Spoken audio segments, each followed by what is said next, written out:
Ô, Nath, você que fala em nome de Prefeitura de Nova Lima, o futuro mora aqui, agora com um pouco mais de tranquilidade para falar de como esse jogo se desenvolveu em favor do Cruzeiro com mais uma grande vitória no Campeonato Brasileiro.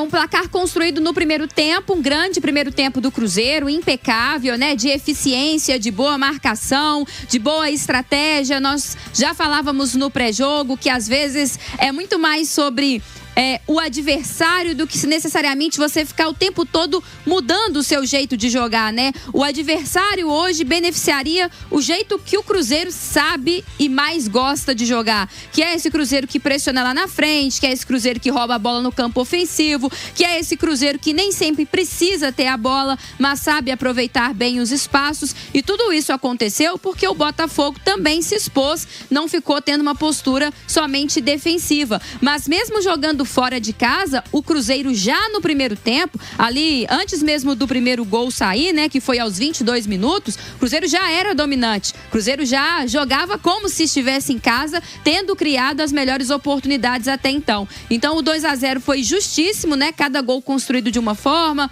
aproveitando também a falha do goleiro John na hora de repor, e aí o Kaique, enfim, o Matheus Pereira construindo ali para passar pro Christian. Depois o segundo gol, a arrancada do Caio Jorge. A dupla funciona tão bem, né? Que é um servindo o outro, literalmente. Quando não é a assistência do MP10, é a assistência do Caio Jorge para o Matheus Pereira. A sintonia deles aparecendo mais uma vez na partida. E depois, no segundo tempo, aí o segundo tempo mais de controle do Cruzeiro. Precisou sofrer, porque obviamente o adversário tem qualidade. Dentro de casa foi para cima. Aí destacar toda a linha defensiva do Cruzeiro, que hoje foi muito bem. O Cássio apareceu quando necessário. O William estava errando muitos passes, mas depois conseguiu se reestabelecer na partida. Um grande jogo da dupla de zaga, o Fabrício Bruno e o Vidalba, e o Kaique, que ainda contribuiu com uma assistência. Então, quando precisou também das peças lá de trás, né, da defesa, Cruzeiro foi muito bem e depois soube administrar ali a vantagem para não deixar com que o Botafogo fizesse pelo menos um golzinho e crescesse no duelo. Sai do Rio de Janeiro com 3 pontos e sai também com mais moral, com mais confiança. Vamos ver o que acontece mais tarde no jogo do Flamengo, mas independentemente disso, é o Cruzeiro seguir fazendo a sua parte para que ele se coloque na briga, independente de qualquer coisa, né, Cirilo? Você citou uma palavrinha que é fundamental, que é a tal da confiança, né? E o peso que a confiança tem em momentos como esse. O Cruzeiro passou por uma sequência de 3 jogos, empatou com o Corinthians em São Paulo, né? E aí não tem nenhum absurdo nisso. É derrotado em casa pelo Ceará e tem um empate sem gols com o CRB, onde o Cruzeiro produziu, criou suas oportunidades, o goleiro adversário foi o melhor. Faltou ali competência ao Cruzeiro para finalizar melhor e conseguir o gol que serviria como uma vitória importante para abrir o caminho aí na Copa do Brasil. Dito isso, Nath, quando se pega os números do Campeonato Brasileiro, né?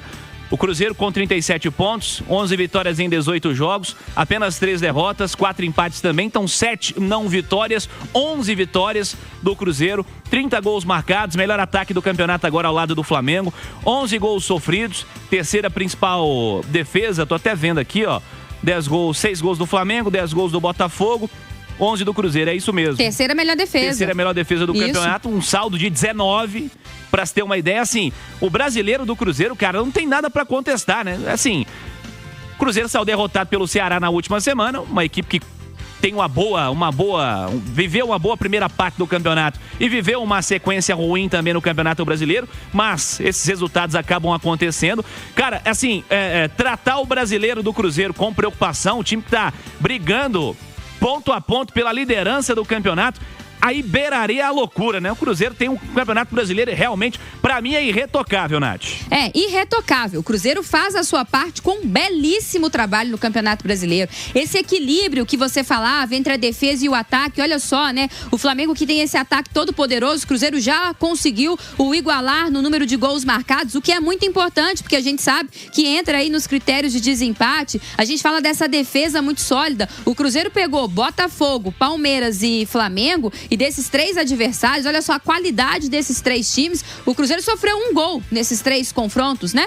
Porque foi o gol do Flamengo, que foi 2-1, não é isso? Os outros jogos, o Cruzeiro conseguiu passar ileso. Então, assim, tem uma defesa muito segura. A gente fala da regularidade dentro e fora de casa. Então, o Cruzeiro está muito bem servido no Campeonato Brasileiro. É claro que a tarefa é complicadíssima, a disputa é muito acirrada, mas o mais importante é o Cruzeiro ir vencendo os seus jogos e deixar ver o que acontece com os adversários. Uma hora ou outra, eles também vão tropeçar, como o Cruzeiro acabou tropeçando dentro do Mineirão para o Ceará. E, obviamente, o treinador pega lá a tabela de jogos, ele quer vencer todas as partidas. Mas o jogo de hoje era mais difícil que o Ceará dentro do Mineirão. Então, de alguma forma, as coisas se equilibram ali, né? Nos últimos 3 jogos do Brasileirão, o Cruzeiro conseguiu somar aí 4 gols, tendo um Corinthians fora de casa, um Botafogo fora de casa. Então, acho que segue uma campanha muito boa e o Cruzeiro segue brigando efetivamente na parte de cima da tabela, Cirilo.